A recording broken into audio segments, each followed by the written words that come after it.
Oh.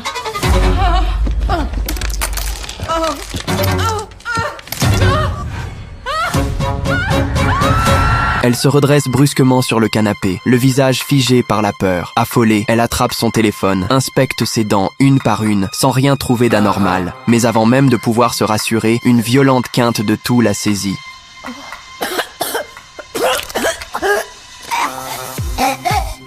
Quelle est votre urgence? Mes dents. Je m'étouffe avec. Ok, on peut entrer. Les secours arrivent en urgence et constatent que la femme respire de plus en plus difficilement. Ils pratiquent aussitôt des compressions abdominales dans l'espoir d'expulser ce qui bloque, mais sans le moindre résultat. Le chef d'équipe décide alors d'examiner l'intérieur de sa bouche au moment où elle l'ouvre. C'est pas bon du tout.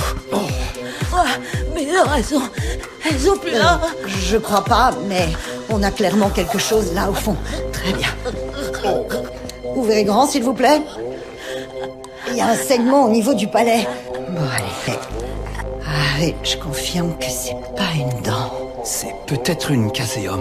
Une quoi? La cause de cette quasi-asphyxie apparaît enfin. Ce n'était pas une dent, mais des calculs formés dans ses amygdales. L'odeur est si insoutenable que le chef doit mettre un masque pour les retirer un à un. Mais très vite, il réalise qu'il y en a encore beaucoup d'autres. Un collègue propose alors de la transporter à l'hôpital.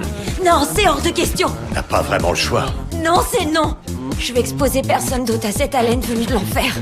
J'irai chez le dentiste demain. Ah, votre dentiste ne pourra rien faire pour vous. Vos amygdales saignent à cause des agrégats. Vous pourriez accidentellement inhaler le sang, ce qui peut causer une pneumonie d'aspiration. Ce qui est bien plus grave qu'une mauvaise haleine. Face à la menace de mort, la femme accepte à contre-cœur de monter dans l'ambulance. À l'intérieur, 2 secouristes discutent de leurs problèmes familiaux et la femme se met même à leur donner des conseils.